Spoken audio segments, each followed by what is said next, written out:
I have the opportunity to preach from it, I like to take that opportunity.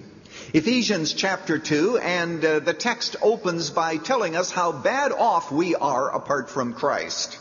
And then we'll be answering the question of whether or not we can help ourselves, and then God comes along to help us. And we'll tweak that statement at the end of the message. But notice, as for you, verse 1, you were dead in your transgressions and sins in which you used to live when you followed the ways of this world and of the ruler of the kingdom of the air, the spirit who is now at work in those who are disobedient. All of us also lived among them at one time, gratifying the cravings of our sinful nature and following its desires and thoughts. Like the rest, we were by nature objects of wrath. I begin today by talking about our problem apart from God. What is our problem? First of all, he says, you were dead. You were dead. Let's take a tour of a cemetery. But before we go to the cemetery, let's be sure that we stop at Walgreens to get a prescription so that we can help these people. You don't do that when you go to a cemetery. You do that when you go to a hospital. Because when you're in a cemetery, the people are not simply sick, they are dead. They are not in a position where you and I can do very much to help them. They are dead. Now, this is spiritually speaking. He's talking about people who are alive physically. They are doing the cravings of the flesh and of the mind.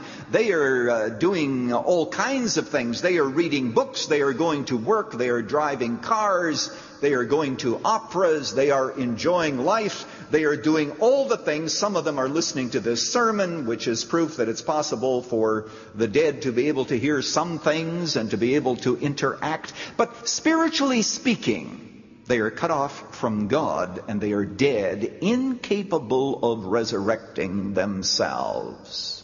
What a statement. What a statement of our condition. Not only does he say that we are dead, we are deceived. Did you notice it? He talks about Satan. You followed the ways of this world and of the ruler of the kingdom of the air. That's a reference to the devil. The scripture says that the devil puts in the minds of those who believe not, he blinds their minds lest they see the light of the truth of the gospel. And so you have Satan putting ideas into people's minds that they think are their own. And so there's deception involved. Martin Luther characteristically said it very clearly. He said, the problem with the unconverted man is this. He thinks of himself, though he is dead, says Luther, and though he is blind, and though he is deaf, he thinks of himself as someone who is alive, someone who can see, and someone who can hear. So the deception is very genuine and deep-seated. Some time ago I did a study of self-deception, and I am quite sure that there is such a thing, by the way, as genuine self-deception. There are times when people believe their own lies, but they know down deep that they're lying. But you can actually get to the point where you are absolutely convinced that you are right, and yet it should be self-evident that you are deceived. Years ago when I went to that state fair, and you walk into different rooms with different mirrors. One mirror makes you very, very tall and exceedingly skinny. Another mirror does just the opposite, and I think you're getting the picture. And then another mirror makes you very lopsided. You know what we are doing in life? We want to go around finding a mirror that makes us look just right, no matter how we may perceive ourselves or no matter how we may be. I'm reminded of the prayer of Irma Bombeck before she died. She said, "Oh God, if you cannot make me thin, then please make my friends look fat." In other words, we want to be perceived in a certain way, and we'll find a mirror, we'll find some way to justify how we want to be. We are not only dead, we're deceived. And then we're depraved. Notice this, it says, following the desires of the flesh, and we're now in the last part of verse 3, we were by nature objects of wrath. By nature. That little child that's so beautiful, That little child that comes into the world that we think is so perfect, by nature a child of wrath. Let him or her grow up and you will see sinful behavior. We sin for the same reason that a bird sprouts feathers. We by nature are children of wrath. Well, that's a pretty sad story.